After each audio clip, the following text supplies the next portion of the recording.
Are you ready? Okay. Good evening, everyone. We're going to call to order the Board of Selectmen meeting, the Board of Health meeting for Thursday, May 22nd, 2025 at 6:30 p.m. Meeting's on the order. All right. Okay. All right. We're going to recognize the new board member, Janet Sabisky. Am I pronouncing that one right? So we are really glad to have you. Yeah, thank you. I'm glad to be here.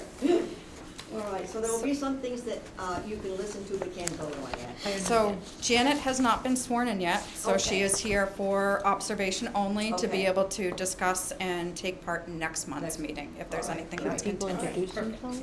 Thank you for joining. Yeah, if everybody wants to introduce themselves to Janet as well. Sure.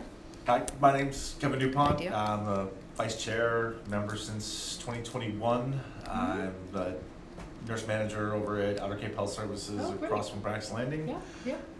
Lived here since I was 5, so. I'm just the chairperson. I'm retired. That's about it. Okey-dokey. Okey-dokey. I'm Ron Dogello.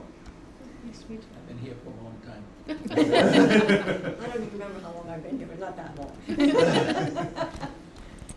And I work with her, so I know her. Okay. And I'm Carrie Scherner, I'm the health director. Great. And this is Stephanie Johnson, our executive assistant. Perfect, yeah. And we have Jason Trepanier. Yeah, there you go, Kurt. That was Water and fun. sewer superintendent. Oh, great, yeah. Okay. All right, so we're going to be out of order on this a little bit. The next one will be, I'll let you do. Go ahead. Okay, Jason, Stephen here? Yeah. Stephen here, okay. Water waste superintendent, Yes. okay, is that a new position? It's new for me. I've been here for almost a year now. Okay, very good. They did combine the water department then with Yeah. wastewater. And they did that, what, maybe 2 years ago or something like that. All right. Yeah, Good. Are you gonna speak? Yeah. yes. So I had, Carrie she sent me an email with some questions on PFAS for drinking water wells. So I put the information I have together for everyone here. And I guess I'll read the questions that she had asked me, and then I'll present my answer to you. How's that? And then if you have any questions, feel free, and hopefully I can answer them for you. I just want to, as far as anybody that's listening to this, we did have some questions from some of the town people regarding PFAS. And what we were doing about it, and we have to worry about it, which is why we have Jason here explaining what he can to us. Yeah. Because for what the town's doing and maybe what's coming. Yes, absolutely, All right. absolutely. So the first one, are there any areas in Harwich that are points of impact for PFAS exposure? At this point, there are no known areas for PFAS or impact of PFAS. That's going to be firefighting, training academies, airports, things to that nature that would contribute Places to. to get regular exposure, not like Yeah. a single event. Yeah, you may, and then I don't, like the Barnstable Fire Training Academy for years may have been using it. I don't know if they were, but things like that do it. And so there are no known in the town right now. As of right now, there are non-detects for the PFAS and of the PFAS 6, and then there are others that are really not as crucial as the PFAS 6 that are very heavy regulated that may have come up, but there's no real treatment technique for that right now. But that is what we're As in- testing for here in Harwich. Yes, there's a number of PFAS and forever chemicals that we're testing for now. And we're also doing the UCMR5 also. Those are potential contaminants that are in our groundwater that the EPA has us testing for now. So they're looking into the future to see what else is in the groundwater. So that's what they're doing now. If we were over a limit, we would, in our testing, we test for PFAS twice a year. If we were over our limit, we would have to go into, we would have to get a hold of engineers, DEP. We would have to tell them how we're going to remediate this. That means we're gonna have to put in some sort of treatment filters at all of our pump stations or the ones that are affected. If all of a sudden one becomes affected by PFAS, we can shut that down. Okay, so it's not like, okay, if we have PFAS in the water, it's in all of it. No, it could be only in one well. And if it's at that well, we could shut it down. So is that where you test, just the wells? Yes, so we're testing at all of our wells and at our treatment facilities. So there are some of our wells that manifold down into one main that goes through the treatment facility. So we'll test. So if there's 3 wells that come together and join, it's a mixture of all 3 wells, and it goes out, we will test all 3 wells. Separately, We'll test them as one. as one? All Yes. Now, if we get a detect there, we'll test them separately to see which one is contributing to it. But as of right now, we don't right. Okay, do that. okay. If that explains Yes. that it to you. does. Okay. Let's see. The next question was, what PFAS do we test for in Harwich? There are so many. There are a number of different of them. The 6 that are PFASs that are regulated through the state and through the EPA, that if we come up with a detect and they're higher than 10 parts per trillion or 4 parts per trillion, or if there is a combination of these PFAS that are 20 parts per trillion, we have to filter that. So we will have to come up with some sort of a filter to take that out. Right now, we have non-detects, Okay. so that's good.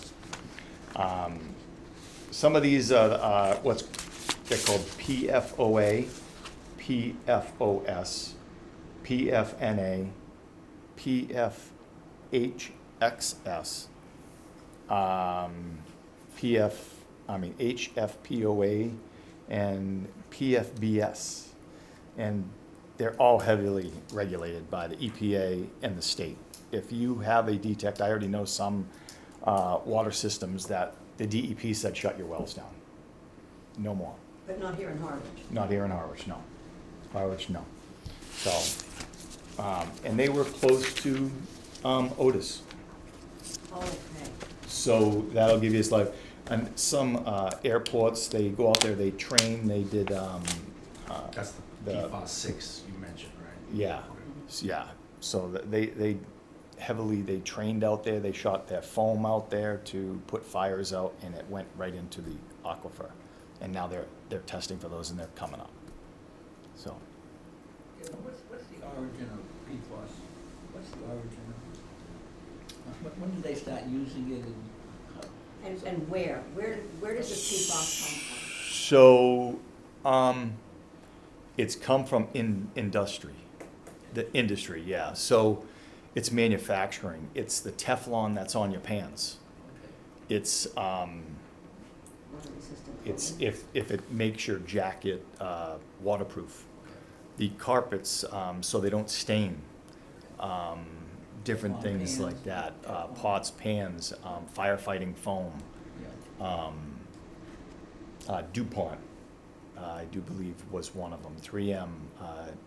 There's a number of different, and it's been around for about 50 years now. So, and it's a chemical that once it goes into your body, you can't get it out. It's in you. No relation, by the way. Oh, do I? Just want to point that out. So, it's, and if you try, you can't boil it out of your water either. So a lot of people are like, well, can I boil it? Like and it's like, no, you can't boil it out either. So It have to be filtered out. it has to be filtered out, yes. Mhm. And what do they use for filters? There's a number of different ones, but they're using they're an activated carbon, I do believe. It's like a carbon filter. But the thing is with those carbon filters is they have to change that carbon out every year. And one of the things that so they'll come in, they'll change that filter out, they'll bring it somewhere, they'll either burn it off, they'll burn that carbon, they'll put it up and store that for you, so you can reuse that again. And that's, right now, it's very expensive to do that. And there's a lot of towns around that are doing that. So, You know, when we had the issue, long ago now, to be exact, when we had on the Harwich Dennis line, and I live in the area affected, and my wife was on vacation with my mother-in-law, so I had to deal with the kids and all the water issues. So we were running over to Chatham to my parents' house to get water and everything. But when something like that happens, one of the things you heard a lot of people talking about was like commercially available home water filtration systems. Are there going to be water filtration systems available that you can go purchase that will filter out the PFAS? so the EPA is trying to come up with, I don't want to say they're trying to come up with, but there are companies out there that are trying to come up with a filter that they say will reduce or eliminate PFAS. Right now, I don't know of one, and I don't know of a home filtration system. Not to say that there's not one out there, but I personally don't know that. That's not my. Well, I did look into that. You can find, and I don't know how they're approved. Yeah. You can have some that are connected to under your sink Yes. that will filter. Supposedly will filter it. Now, I don't know, what kind of testing they had to go through, but I've seen some of it advertised. Yeah. That they can, and I know somebody that has one. Yeah. And then they also say the carbon filters that are in those, Brita. yeah. Yep. I wasn't gonna use the name, that will also. I mean, that's the only Yeah. big one out there. Yeah. That's what they say. Yeah. And I think when you do say that, people recognize that and go, oh, that's the Yeah. one that Yeah. has that. But supposedly that would help too. Yeah. But like I said, there's also one that, like, in the sink where the water you're gonna drink or use for your cooking, not that's what's going into your bath water, which, Yes. Yeah. But yeah, if you look it up online, you can find information there. And they do say that, as Yeah. long as you can find one that says a PFAS on it. Yeah.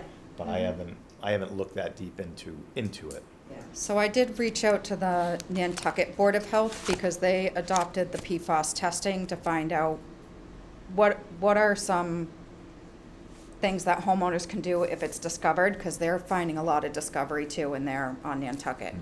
And they do have filters that are expensive, that are charcoal filters that you can connect directly to your house, your well, that feed the whole house. They're Oh, bigger, they're alright. external. The carbon filters don't remove 100%, but they will reduce, and like Jason said, you have to change those Yes. filters out. They can't just, and then there's a process, and don't ask me any of the technical details about how it works, but reverse osmosis filters that can actually eliminate the PFAS. But then you can also put, like, just for that kitchen sink.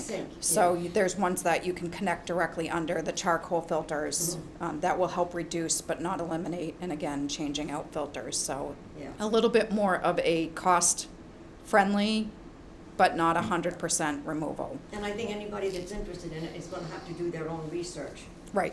to decide if they would need it, what kind of filters and, how they'd wanna move forward. But there are remedial, There are solutions out there, they're just Yeah. they're not 100% taking yeah. the Correct. PFAS out of the water. But you can get reductions to where it might be safer for consumption. Yeah, Yes. yeah, all right, yeah. Good. So, and the other one was, 3 was, do we have PFAS treatment right now? We do not, because we're not at the threshold. There's no reason to put that in yet. We are constantly monitoring it, and if we do start to see it elevate, that's when where is it coming from? What's the source? And we can shut that pump station off, and then we can plan to put a filtration system on that pump On the station. pump. Yeah. Okay. Yeah. So, and that's one way that we can do that. So the water here is really good. Yeah. I will say that. Yeah, it is, but like I said, I think sometimes the people don't realize that, and all they're hearing about is, contamination with PFAS, and like I said, we had the one Yeah. woman come in and like, well, what are you doing about PFAS? Yeah. And then when they So- did have the fire Exactly, yeah. suppression, so that was a very, I don't know too much about it, but it Kind of a was unique one of those, situation very, where, very like, unique, yeah. very unique, but they did the right thing. They flushed the system out, they sampled for PFAS, they did all the correct measures and everything. There was no trace. Yeah, no, I mean, So that I was was- totally comfortable with the way Yeah. they did it. I happen to live in the area. They so did it's a really great job. I will directly tell you that. affecting When I came in, I'm reading the notes and doing all of this before he my left. wife reading it from Paris, and she's like, "I'm coming home." I'm like, no, are you kidding me? Stay there. Stay there. And the fire department did switch to non-PFAS Yeah. fire foam, so what back filtered into that system was, there was no PFAS. was no Yeah, I PFAS. remember that, yeah. Yeah. All right. So, all right, so, number 4, aside from the major point source, airports, fire training, are there any other major sources you would consider wastewater? And would septic systems is it a major contributor to adding PFAS to our groundwater? Everything that I've seen, septic systems are not a major contributor. They may contribute, but not as much as a fire training, a industry, if you had large industry, if you had maybe, it could be, I don't know, fabric, like a manufacturer of that is, using a lot of this and doesn't know over the years and is putting it into the environment that doesn't know. Some of the other ones were a dry cleaner or something like that an a long time ago, these dry cleaners, they used chemicals that were, whew. Yeah. Yep, And so, if it was a major factor in that, the DEP and the EPA would come out and say, we need to do something about all the wastewater that surround our Zone 1, Zone 2 wells and things like that. So, that's what I would say.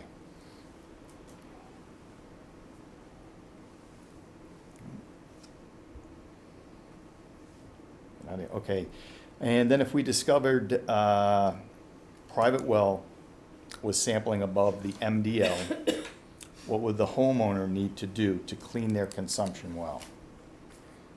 I think we discussed that already through the filtration systems that would be available to them to install. Yes. Yeah. So I went to the Barnstable County, the laboratory. If a homeowner wants to test their well, they can, Barnstable County has these test kits for them there, okay? On the back, it says, it gives you all the sampling instructions. And you have to be very careful with testing this. You don't have to go right out to the well. You can do it right at your kitchen faucet. It has all the instructions on here. It takes about 15 days to get your results back. And then, I'm not 100% sure, but if you're above the threshold, I don't know if they report that to the DEP. So, in Massachusetts, the DEP and UMass, University of Massachusetts, Amherst, has a program where they're out testing in certain towns for PFAS at no cost. Harwich is not one of those towns. Now, if you are above the threshold there, they report that to the DEP. That's reportable. If it's not, they don't. Now, I don't know if a homeowner does it on their own, if they report it right away to the DEP. If it's above the threshold, I'm unsure. So I think the county reports it to us because we get their sample results. Anytime they test, they have to submit them to us. And we also have these kits in our office for residents if they need them. They can pick them up directly from us. So we would follow up with the resident, and at this point where there's no, it's not a violation, we would work with them to get them educated on how to remedy, because they probably don't want to consume that water. Yes. And there's no way for them to clean their well. So they won't be able to say, okay, what, is there a chemical I can put in there to clean this? They can only filter it out. Once it's there, it's there. And then after they test it once, if they have a non-detect, the DEP says, you really don't have to test it for another 10 years. They can test it more often, more frequently if they'd like, or if they don't want to, they don't have to. I would stick with the recommendation of DEP, or maybe go every 5 years. Yeah. Okay.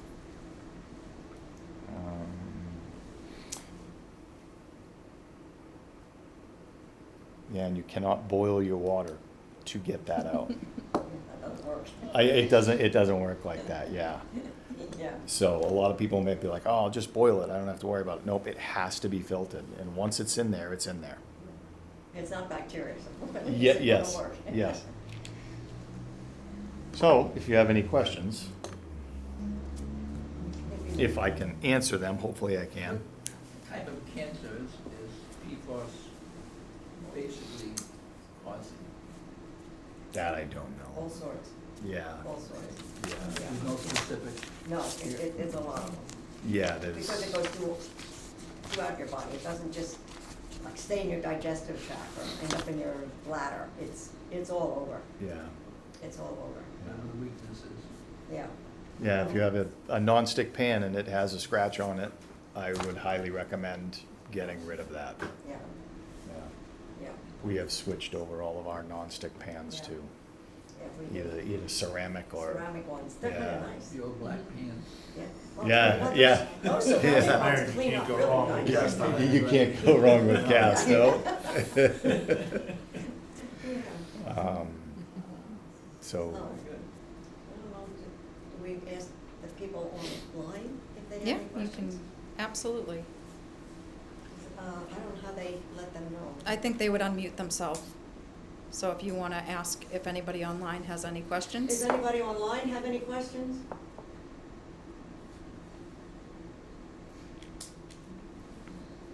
Okay, I would take that as a no. all right. Okay. well, if you have any questions after this, because that's what happens to me, every time I leave, It's like, oh, it's like, hey, I wanted to, please email me, and I'll do my best, I'll get that, Thank you. and get that back to you. And if anybody's on there that has or something. listens to it later.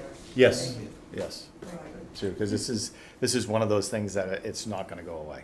yeah. It's forever. I just kind of wanted some of the people that asked the question to kind of alleviate, let the town know, we are testing.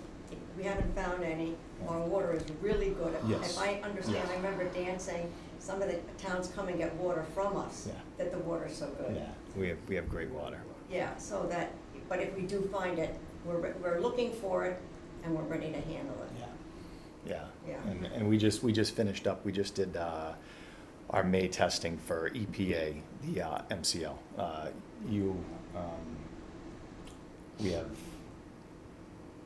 We have the 5th round of testing for contaminants in the water that they're looking for. They're looking for these things.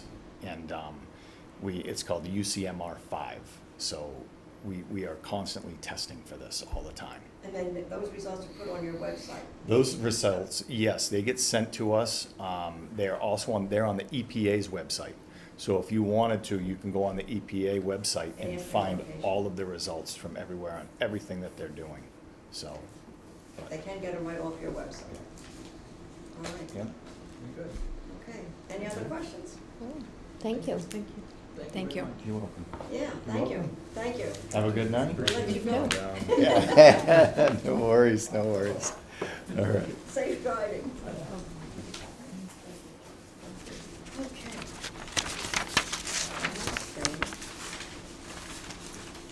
Now for the minutes. Minutes.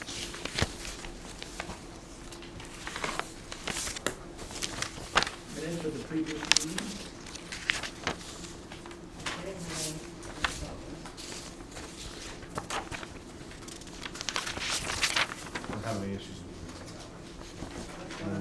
Move to accept the minutes Yeah, what month? for May, March. March, it is, yeah, March. May. April 15th, 2025. That's right. Second. Second, vote, Aye. Aye. aye. Aye. I'm reading the minutes. Okay. I'm getting my dates from the minutes. From last month. Now, we were going to go to New business. New business. New business, okay. So we're gonna go to variance request from 105 CMR 590.000 State Sanitary Code, Chapter 10, minimum sanitation standards for food establishments, 1 Schoolhouse Road, Harwich, Chamber of Commerce, and Grateful Mug. Come on up to the, pull up a chair. So if you want to introduce yourselves. I'm Cindy Williams, the Executive Director of the Harwich Chamber. And I'm Shayna Grogan, the founder of the Grateful Mug. Okay.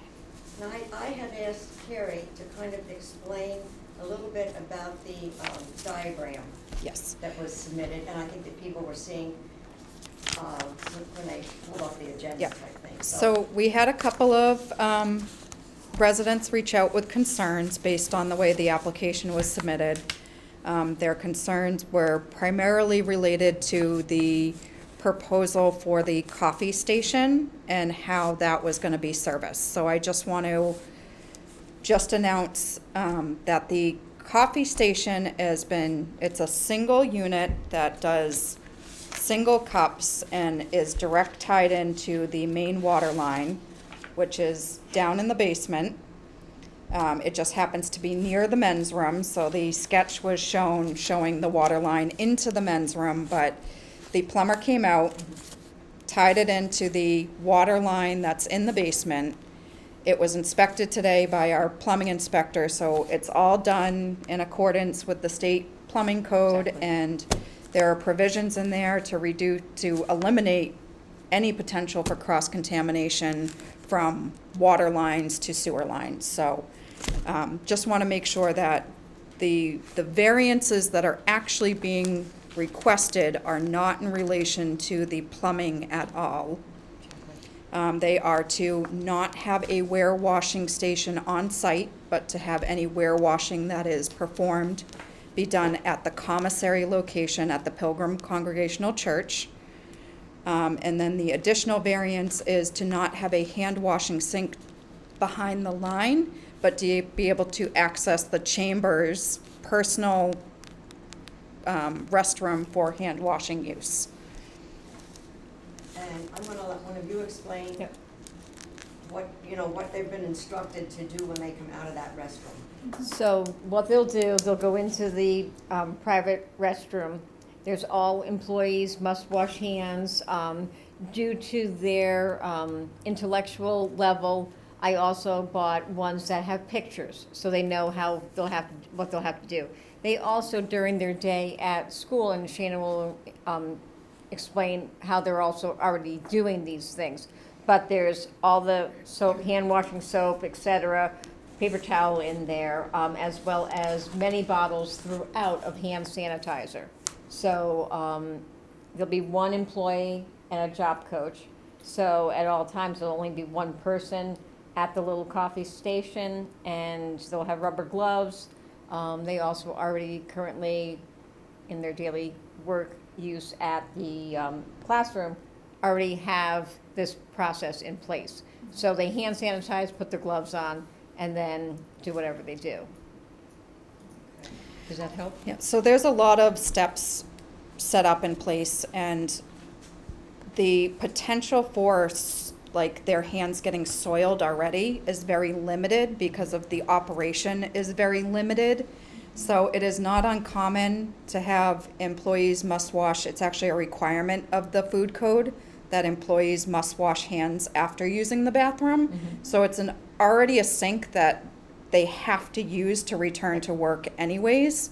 It's just, not right behind them. And the food code also allows that in limited food service operations, which is what they have, they can use chemical towelettes or hand sanitizer towelettes in place of a hand washing sink. So if they're already using hand sanitizer after using the bathroom before they return to work, there really is no extra level of danger that this variance would present to the public. And same with not having the warewashing on site, you would just take, and I think you don't even have any equipment at this There's- time that would we don't require No, warewashing. there's nothing, and actually, just an explanation of what the operation will be like.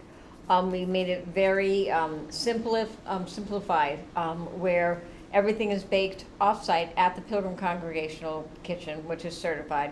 They are then packaging everything up and heat sealing it. Then it goes into, when they bring it over, into a bakery case. So there's no actual need for tongs or anything to touch at any time. The coffee maker is very simple. You actually push the button, you put the hot or cold cup underneath the little vessel, push the button, coffee comes out, you put the lid on. They don't put cream in it, coffee in it, all is handed to the customer if they need it, and off they go. It's very, very simplified and it's cut and dry. Nothing out of, it's not like a normal cup, not that, I shouldn't say normal, a Traditional. Traditional, thank you. Like Dunkin' Donuts or other coffee shop. This is very, Right. This is not a Starbucks where they're No. doing extras. It's just making a cup of coffee and serving it. And then baked goods are baked in a licensed kitchen that is inspected by us. That is where their food handling happens, and then it's brought to the location prepackaged. So,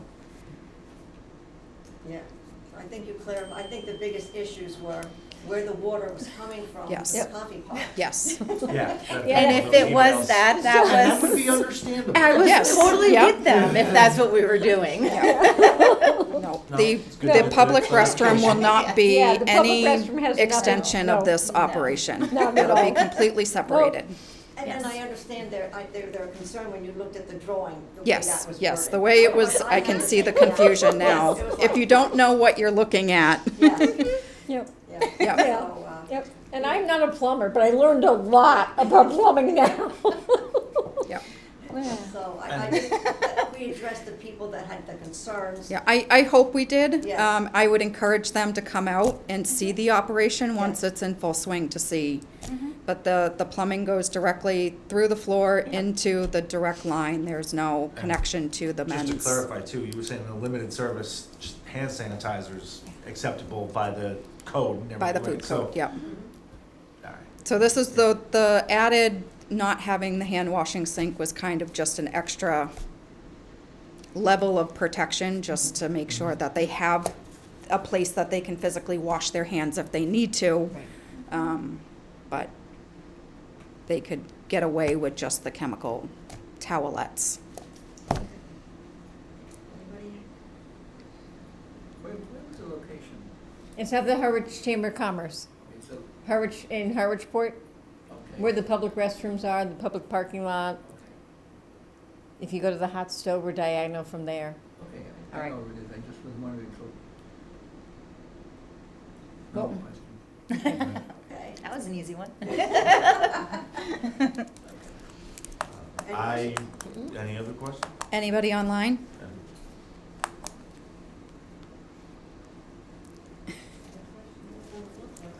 Question Okay. answered in discussion. I move to accept the variance application for relief from Massachusetts Food Code 1 for Schoolhouse Road. Second. Aye. Aye. Aye, Aye. okay. Good, great, thank you. Thank you. So we invite, can I say we can invite them in Saturday? Yeah. Okay, so we invite you all Saturday for our ribbon cutting and grand opening at 10 o'clock. Right after On the plant Saturday. sale. Yes, there is a plant sale. Yep, right after you get your plants, you come and have coffee and a Come cookie. on over. Thank you very all much. so Thank you. much. Send me a cookie. Oh, we will. Cookies and brownies and cupcakes. Oh, brownies, oh my God. Huh? Should I stay for later? You can if All you right. want to. I'm just gonna say mine over and then Okay. I'll come back. Do you want me to stay? Okay.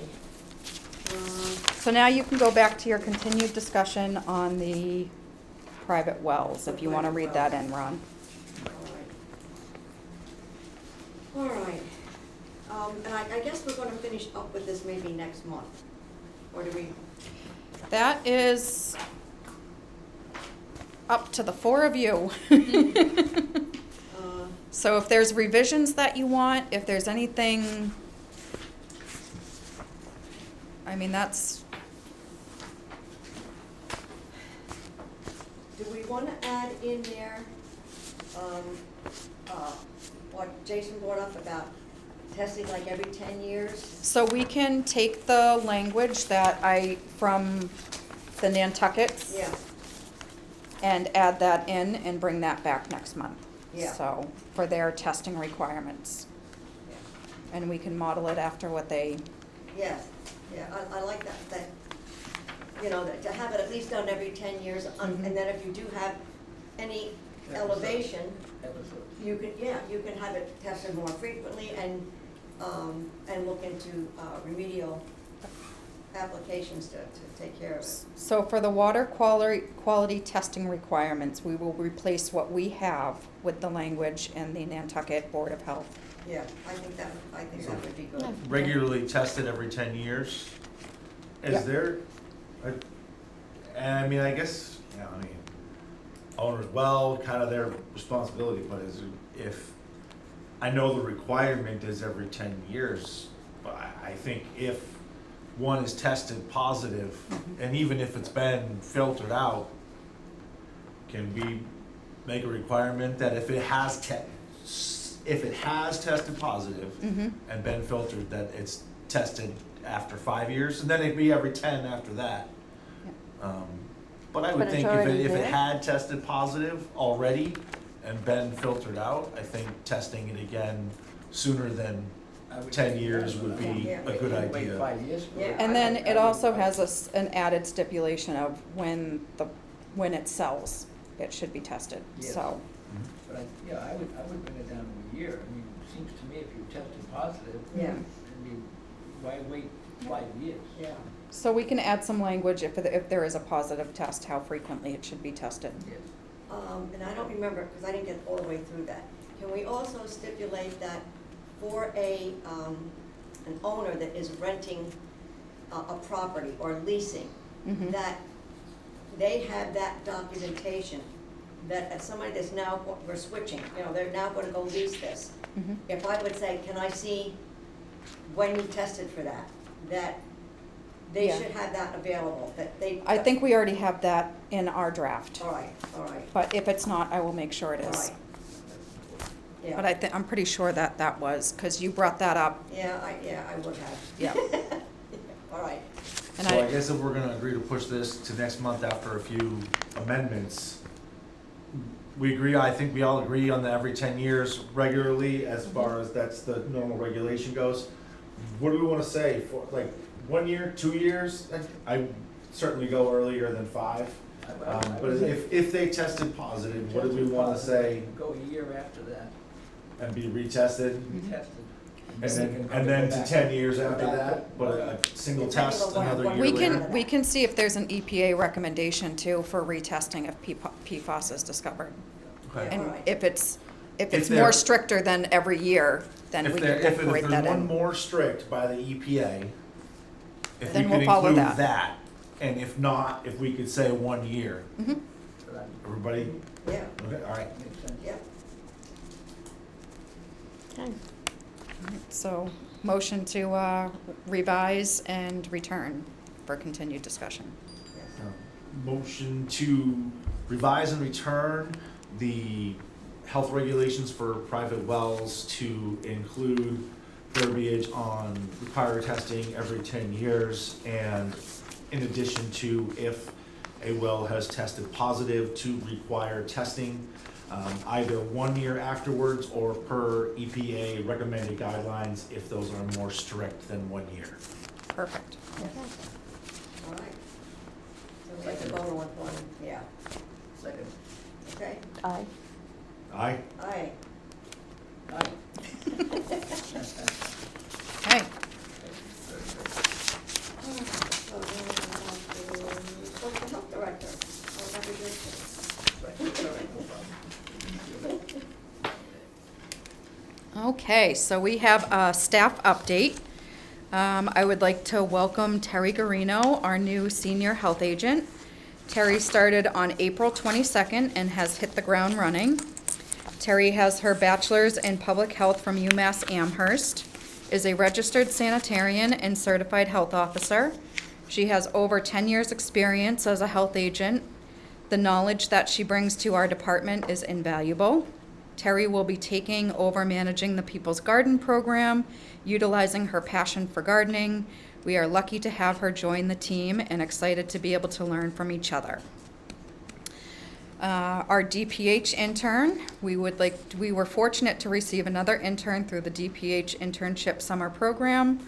Marcia Craig is another UMass Amherst student working towards her master's in public health. Masha has previously served our community through the summer sanitarian program through Barnstable County and has been working with us to build our social media presence. Masha will continue her efforts on public health content for our social media platforms and will be working to build a local resource guide for our residents.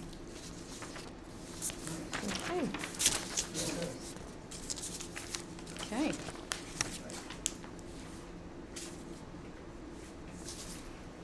Okay, so we have correspondence. None. Permits.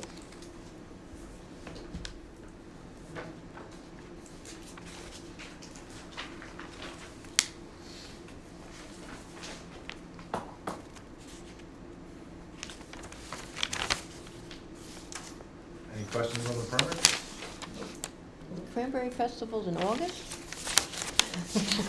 Yeah, this is their, the one they do over here, the craft fair, Oh, okay. the little It's one. not the same. Not the big one. Okay, it's like August.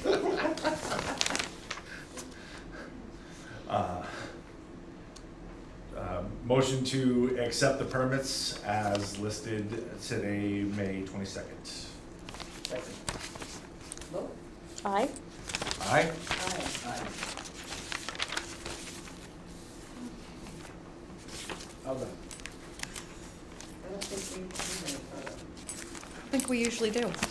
We can probably just take that Yeah. off of our agenda. Yeah. Work session. Phase 2 sewer connection order letter. So we have drafted a order letter for anybody who is past due in phase 2 to connect to the municipal sewer system. So we had did a blanket extension, 2 years from the order to connect, giving them until March 1st, 2025. That day has come and gone.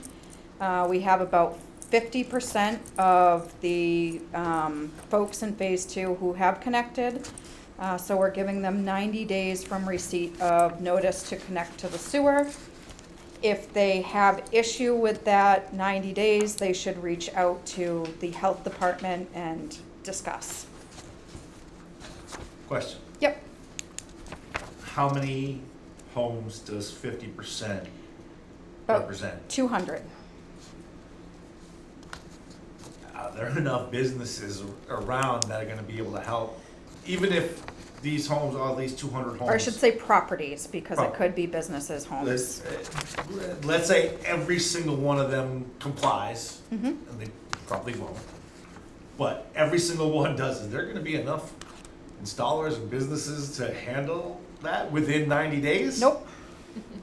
So that's Okay. why if they can't get it done within 90 days, we at least need to start the discussion to see where they're at. Okay. So as long as there's some communication with our Avenues department, for them to Yeah. discuss. we do have potential for the hardship applications. We have potential for extensions based on age of the system, so we might catch some of those that are in that demographic. Those who are capable to connect that just aren't, we just, That'll be different, yeah. that'll be That'd different. a different story. Yep. I hear you. And there will be some, I think, that may not be able to get the in-store. Right. If there's any way to Oh. like say that we would blanketly accept a request for an extension based on the fact that they couldn't get somebody and they have a date Yep. later, can we just say like, So if you want to leave it to the discretion of health department staff, that if they show us a plan that they're moving forward, we don't have to follow through with the fines or, would love to coming- give bringing that, them in like, if front of they've you made the to effort and discuss. they Yeah. can show us, hey, we reached out, this is when they can get here. Paperwork. Because This our- is, and me, you know, Yeah. and maybe they want a certain company, or they hear a good company's reputable, and they want that to do, and they've arranged it. Mm-hmm. If they can show us that they've at least contacted somebody, and they've got a date set, if it doesn't meet, I would love to be able to just Absolutely. put that And to we your would, discretion. yeah, we would love that flexibility too. Yeah. This is taxpayers' dollars are going and being spent to get these systems in place. We pay Chatham Mhm. whether the flow goes there or not. So the flow should be going there. So, Yeah. Is that something to give you that, okay, is that something we would need to vote on? you can, Okay. yeah. Yeah. Right. So we need to like accept the verbiage of this and then give you that stipulation? Would that be how we would do it? Giving health department staff flexibility to, I'm sorry, I'm late to Yeah, go ahead. Any other questions or discussion on the letter itself as it is? No. No. Okay. I move to accept the letter as drafted, as the order for connection to the sewer regulations. Also giving the health department the ability to handle each case for extension on an individual basis, should they see that a homeowner or business owner has at least done due process to make connection with an agency to make that connection. That makes sense. Second. Vote? Aye. Aye? Aye. Aye. Okay. All right, that was easy. Continued discussion from November 19th, 2024, review of historical practice for use of IA technology. oh, that's C, we're on B. Discussion proposed guidelines for dog-friendly Oh, outdoor I'm sorry, dining. dog. Missed dog. Yeah, okay. Sorry about that. Discussion proposed guidelines for dog-friendly outdoor dining area. Negative.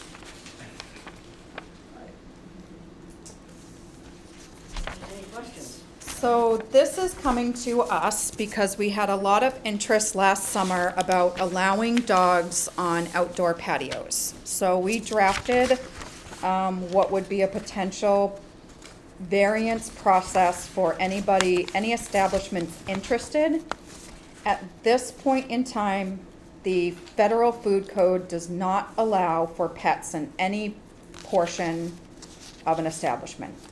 A service dog who is working can accompany their handler anywhere in the establishment. So they can go inside and eat and dine, they can sit outside, they can go wherever their handler goes, they are allowed to go. Restaurants have the ability to ask a couple of questions to service animal owners. If they're capable of answering, they're allowed to be with them. Pets are different, but we love people's pets, and as long as that pet follows these certain guidelines to not create any disturbance to the establishment or other diners, I think that we would welcome their ability to join in outside areas. So some of the criteria that we set was that outdoor areas can't be accessed through walking into an establishment, so it has to have its own access outside. I can walk directly onto the patio, but I can't walk through the establishment to get to the patio. The dog has to be under the owner's control. They can't be causing a disturbance for other diners. They can't be begging for scraps at the table next door. They can't have their leash over the walkways, so creates a trip hazard for other patrons or the wait staff. They can't be on tables and chairs. They have to be on the floor by the side. I think So. it says that you have to be housebroken. not- You have to be housebroken. There can't be any incidents on the patio where they relieve themselves in any fashion. The establishment would have to provide an area that is designated for the animal to be able to relieve itself if it has to. It has to be equipped with waste bags and waste receptacles to be able to properly dispose of. And it must be under control of the Yep. owner at all times. Yes, yep. So the other piece was that the establishment assumes responsibility if that owner fails to pick up after its pet, so has to be kept in a clean and sanitary Yes. fashion. And these are not a guaranteed approval. This is something where they'll have to come for you and you'll review their proposal and plan on a case-by-case basis. And you have the ability to withdraw it if we're out there and we're getting a lot of complaints and a lot of concerns over them upholding people to these standards. So it's up to the owner It's up to the owner. to make sure that their patrons are following these Yep. guidelines. They're taking liability if they come to you and they ask for this. They're taking that responsibility to make sure that that patron and that animal is behaving in accordance. And if they're not, they have to have a sign posted on the pet-friendly areas that outline the rules for the patron as well. So they know that if you're not following this set, we have the right and authority to ask you and your dog to leave. I like that. I thought this was very good, very well done. Yeah. I think Jen, it also opens Pandora's box a little bit, however. A lot. Because here's the thing, you're leaving that to the business owner to decide whose dog is misbehaving. And let's face it, we all got people here who know friends, who own restaurants, and we'll sit down and I can see it happening. Anybody who's. I think that the patron themselves, if that owner isn't doing it, can come to the board, or report it to the Board of Health. so I think if they are undeservingly, is what I think that you're getting at, is that my dog's behaving itself, or maybe it yipped at somebody walking by but isn't creating a disturbance to anybody, and they're asked to leave unjustly, I think that would then be a civil matter between that patron and that. I would be more concerned about the opposite way around. A dog misbehaving Mhm. and an owner going, "No, that's my friend, I'm not gonna kick him out with their dog." I'd be more concerned the other way. And if they violate that and we get Could there calls be and complaints, more severe fine? Like, I don't. they I'm would not have this, spitballing it. they would Yeah. have this privilege revoked. And pets would no longer be allowed Period. Oh. Permanently? Yeah. permanently. Oh, okay. Yeah. Yeah, absolutely, please, if there's anybody in the audience that wants to speak on this. I've never been here for you guys. I used to have the other meetings. So, as I mentioned earlier, I'm Cindy Williams, Director of the Harwich Chamber. As many of you know, a lot of the outdoor restaurants, their patrons like to have their dogs, and there hasn't been this before. I think what this does, to Kevin's point, is puts them on point that, all right, if you're going to apply for this, like any other license that they do, there's going to be a fine or some kind of slap on the hand or whatever if you don't follow what the guidelines now are, so that, you know, we can be a dog-friendly town. Yeah. You know, there are dogs walking every morning when I go into the office at 6 a.m. They're walking up and down the street in Harwich Board. Absolutely. And there's no, I have two lovely dogs, so I would trust with any human, period. But I would never, ever have them like under directly attacked. They don't do well with other dogs. Yeah. As good as they'd be, if there was no other dogs in the area, they would be the kindest, sweetest dogs, and they wouldn't bother a soul. But as soon as another dog gets anywhere near, we live on the bike trail. They go by and they bark all the time. I would never bring my dog to that. So, I mean, And that's also about being a responsible pet Responsible owner and owner. knowing the limitations Right. of your pet. And So, the pet owners want to be able to do this, so I think they're going to be smart enough, I hope, to follow what the guidelines are. I think they'll be very happy to hear that Harwich is opening it up now to welcome that But I kind think of, it also puts the owner on the, absolutely, they won't to damage the owner of the restaurant or on whatever it both, is. yeah. That if somebody complains to the town, Mm-hmm, that while they were there was an incident, right, then that property or the establishment, yeah. then they can lose that privilege of having it at all. So how do we know a restaurant has, you Like- would be the ones to, so they would have to follow this variance application, come in front of you and present their plan on how they. oh, they come in front Yep. of us? Oh, And oh, you'll oh, set oh, okay. conditions for the establishment and So that we'll they know need which to ones follow. have- A complaint is legitimate. I mean, how do we, let's, hypothetical situation. Dog owner just wants to bring their dog, not the most responsible owner, goes to one place, has a problem, then that gets reported. Let's say we shut that place down and they lose their license to have dogs there. To have, just And to then- have dogs, and just to then have that this home of privilege. that dog owner goes to another location that allows dogs. So if the, And have a complaint about the same dog. Mhm. And then you go back and, okay, in that situation, then like if you have a repeat individual owner who's not being responsible, what happens to that first restaurant Mm-hmm. where they complain, where they just lost their license? Now, I would So think if the we need to look at restaurant it on it. I mean, I'm handles just- it as be they devil's should, advocate. so the dog is misbehaving, they let the dog stay. That's the issue. The dog is misbehaving, they ask the dog to leave. So we get the complaint, oh my God, I was over at blah, blah, blah, and this dog was out of control. We go out, we talk to them, they say, yep, it happened, we ask them to leave. That, they're not in violation. If the owner keeps, if that dog owner keeps coming in, that establishment is gonna become familiar with that face.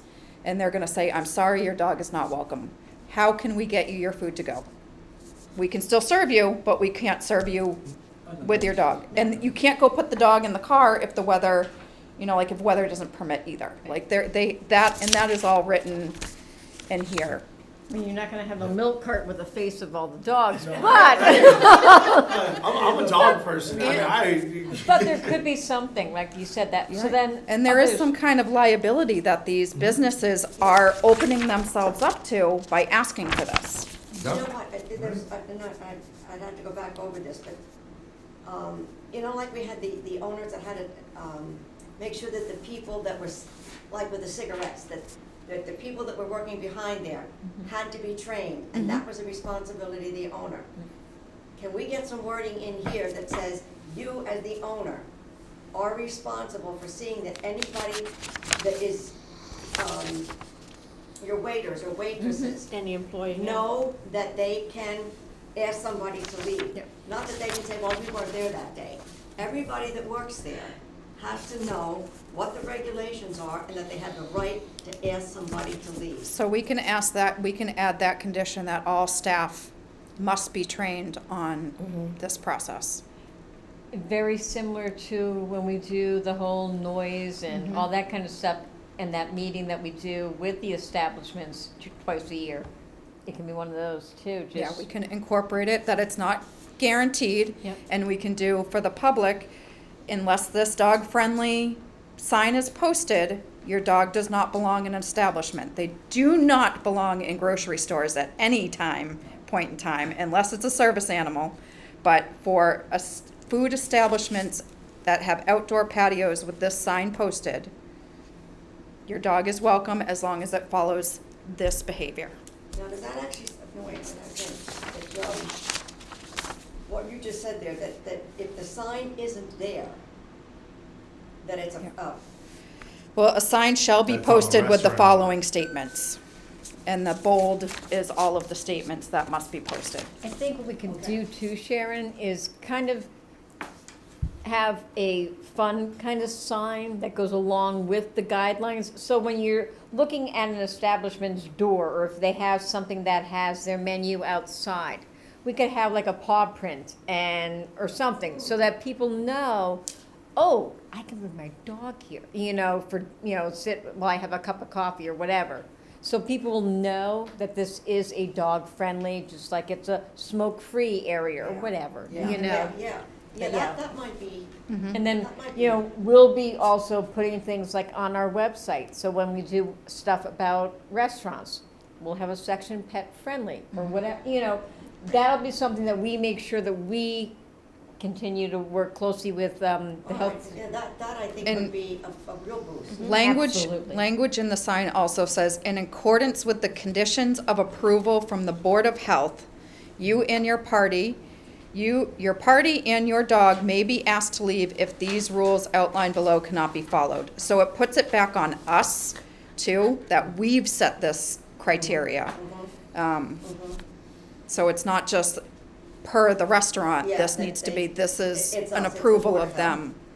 And I don't think too, the people that have wanted to be able to bring their dog with them to some of our outdoor restaurants, I really hope that they won't take advantage of these establishments, because they've wanted this, for many years. And so I hope we'll be pleasantly surprised by them all. Right. If you know your dog doesn't like people, and if you know your dog doesn't like other dogs, it's just like with the dog park. You're not bringing your dog to the dog park because you know it's not.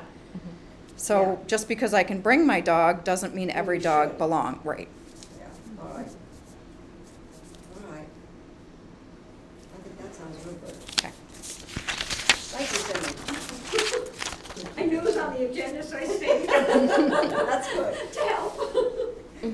Does anybody online have anything to add to this discussion?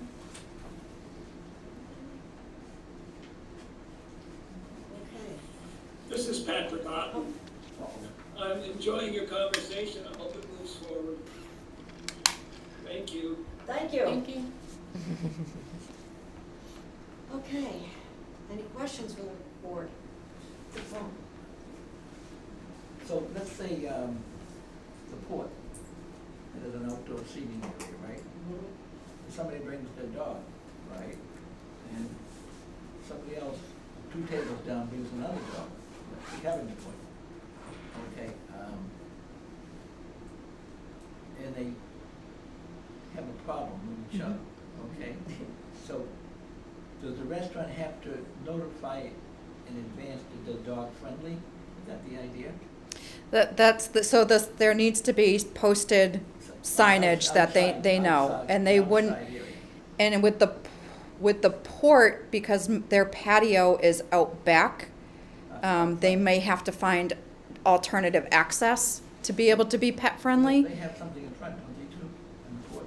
A On the little bit of, sidewalk. yeah, on the, like some 4 seating. tables or something, Yeah. Yeah, that they can't go through the restaurant to get to the, But on the, even coming through the back door though, there's like. And where at the port are they gonna go to relieve themselves? Yeah, too? that would be I the think other- I would think that would almost eliminate the port as a That's what I possibility wondered about. for.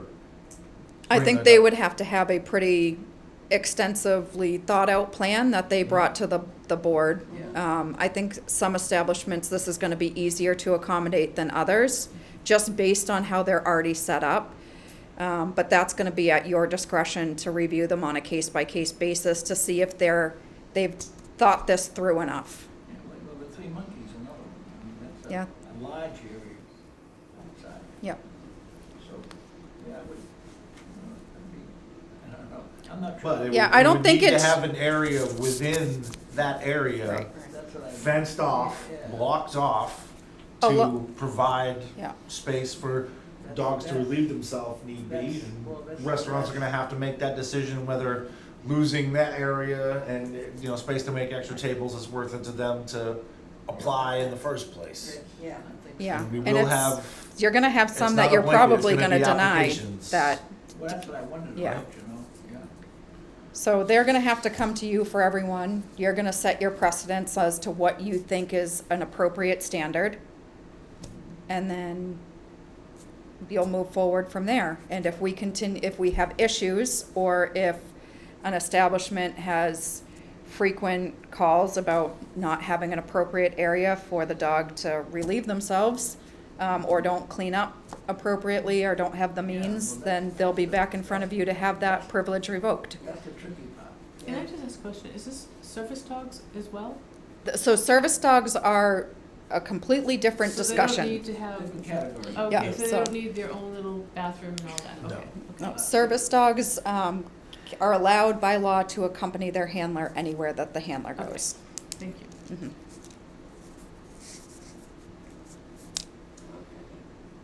Out of curiosity, also, when we first started talking about like service dogs, what question, is there like a set list of questions that There's owners two can ask questions. that like, Two questions an establishment can ask is, what are does, those questions? does your animal provide a service, and what service is that? And if they're able to answer those two questions, that they can stay with them. Everything in paper, Nope, Nope. in other words, you can just. they don't have to wear a somebody vest, can- Somebody can just bid. unfortunately.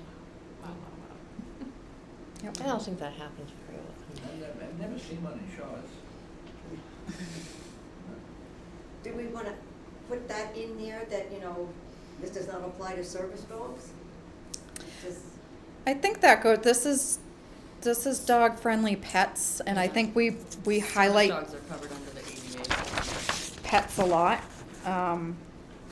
or dogs, because that's the only animal, pet dogs. So allow pet dogs is what it says. I think service dogs have their own exemption already, so I don't think it needs to we be. don't have to put that on there. All right.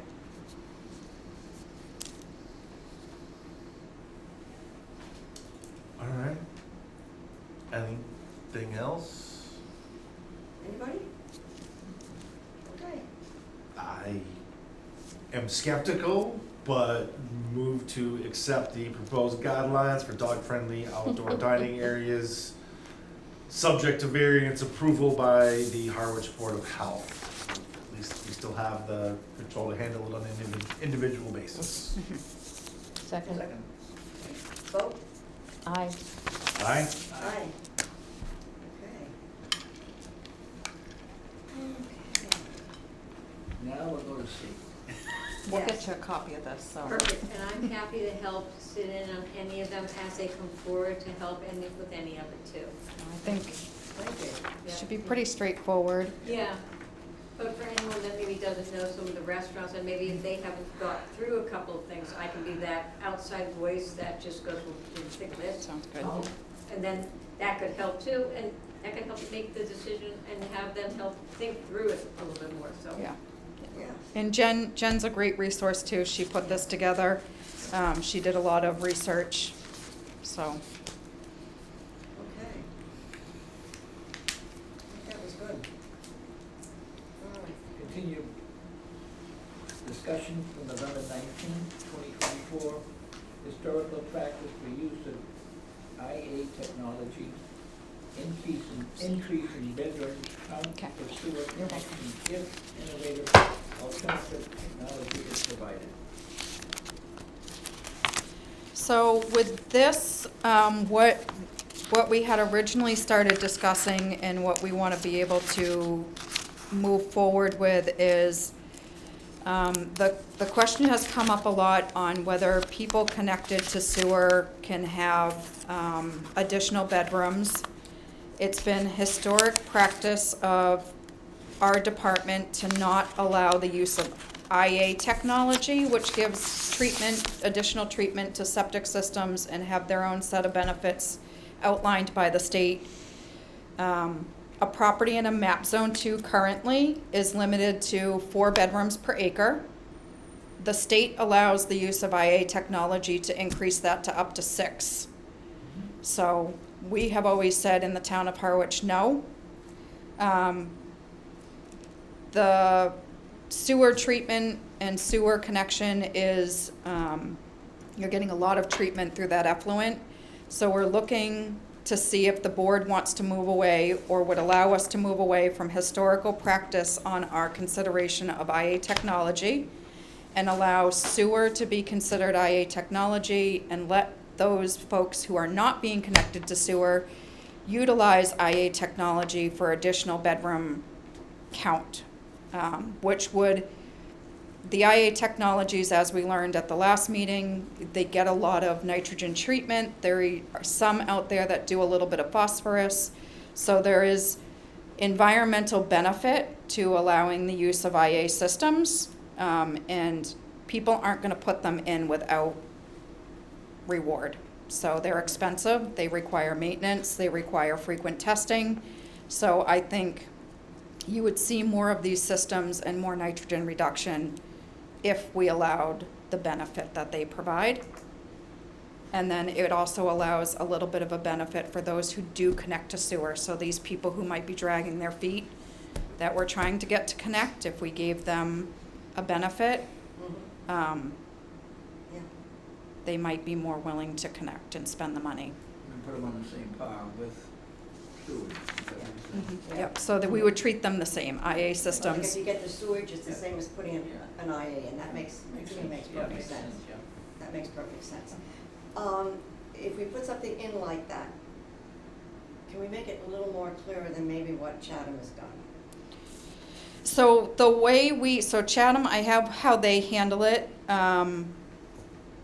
We have the sewer use regulations that require us to make sure that a property is in compliance with current Board of Health regulations and Title V regulations. So we determine that a little differently. This allowing the 6 bedrooms per acre versus 4 bedrooms per acre already aligns with those regulations and state codes. We would just be looking to add that. So we wouldn't be taking on what Chatham is doing. We already have a different way of handling it. We just want the IA piece To, as well.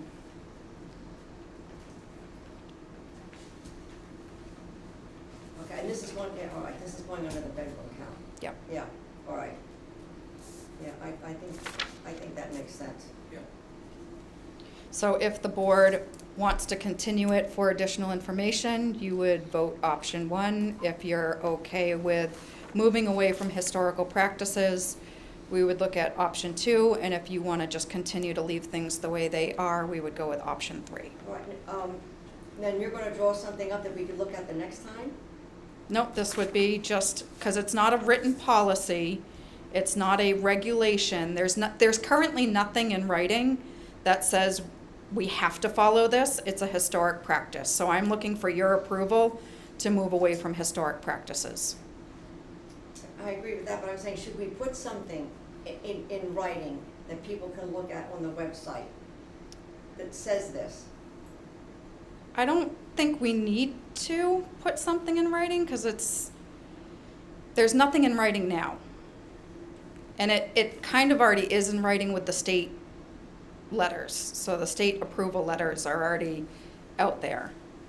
It would just be how we handle it internally. I guess what I'm saying is, yeah, we say it's out there by the state, but as far as how we're gonna handle it internally, to say that if you connect to the sewer, you get an additional 2 bedrooms. Yeah, so we would just update our website to reflect that. Okay, all right, so Yeah, there's something. yeah, so we could all put right. it, we could, that's how we treat it, Yes, all right. which would be, Yeah. Right. yeah, So that wouldn't go into that bedroom definition. no. All right, but it's gonna be clear on the website. Yes, that we will make if it you clear put that in this IA, is, Then, Or sewer. yeah, Mhm. and is the same as the sewer, Yes. however you wanna word it, Yeah. all right. And connection to the sewer allows how many additional bedrooms? so it's based on acre. So if you have a 1 acre lot, if you're connected to sewer, right now you're restricted to 4. So you would be allowed 6. I don't know if you have it happening. If you have half an acre, right now 2, you'd be allowed 3. So the state allows 6. If it's an We acre. have historically allowed 4. Yes, With connection to sewer, we are gonna be allowing the 6 per acre if connected. And we wanna include AI in that to say 6 per acre if Yes. AI technology is used. Yeah. Yep. Okay. And the language that you would want to use is option 2.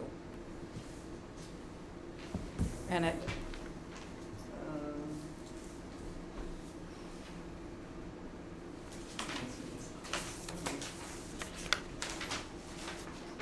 any thoughts, questions, concerns? Oh, yeah, I mean, there's always the concern about adding extra bedrooms to space that's already, you know, where the water here on Cape Cod, water table's pretty tight. I mean, I know we're already, dealing with, issues with fertilizer and everything else and sewage contributing to that. So you obviously, I can see it being, one, I can see both sides, granting the increased space, it's great. And provided that they are doing those things, are we still sure that then connecting is a net positive? Does that make sense? So it opens up other properties that are in the map zone 2 Mm-hmm. to add their own treatment. So you have traditional sewage, 4-bedroom, or you have treated sewage with potentially 6. You have treated sewage with 2 bedrooms, or untreated sewage with 2 bedrooms, or potentially. So there's still a cap and there's still a control. It also allows some properties to look at the potential to create the ADUs that they can't have now because they're capped and limited. So Housing's gonna be a big problem in the future. We're gonna wanna have families. Yeah. I know, it's already a big problem. It's only gonna get worse. I'd be very It is getting surprised worse. if the 6-bedroom house on an acre has a capacity of each bedroom being occupied full-time all the time. I don't think you're gonna see those. I think the properties that get capacity are the 2 bedrooms, the 3 bedrooms that you have families, Yeah. single Yeah. families living with small children where every bedroom is utilized.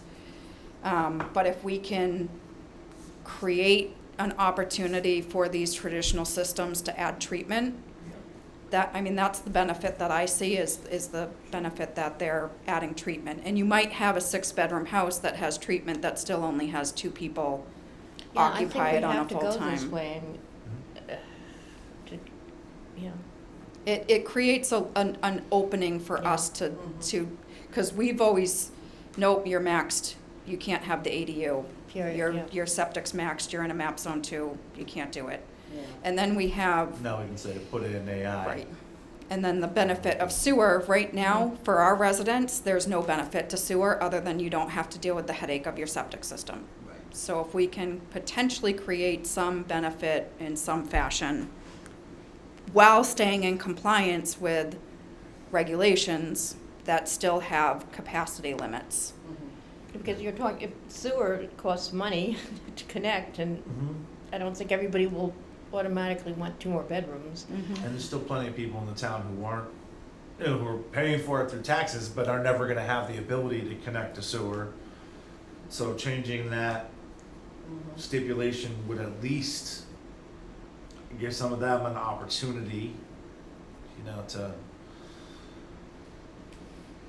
okay. What's the zoning now in Harwich? How many places have I don't know, a lot of places don't have an whole acre of land. No, I don't know the answer to that question. That would take a lot of research to figure out how many parcels are in these zone 2s. Yeah. I know that Harwich there's a large portion of Harwich that is in that zone 2 map. Yeah. And not everybody in that zone 2 is gonna be connected to sewer. I know, we're one of them. I wish we were. No, we're right down here in 39, Oh. but we are in a zone 2. There's a well not too far from there. Highway. Yeah, Yeah, and I know it that won't be came up. connected. Yeah, when that came up because of Yeah, the last group of housing that Yeah. Eastwood put in. yeah. Mhm. So, yeah, Right in your backyard. so, Alright. Any further discussion on it? nope. I move to grant the use of IA technology following the approval letters set by DEP on the various technologies and allow sewer properties to follow the 660 GPD per acre rule as in contrast to the historical policies. Second. Vote? Aye. Oh, yeah. Aye? Aye. Aye. Okay.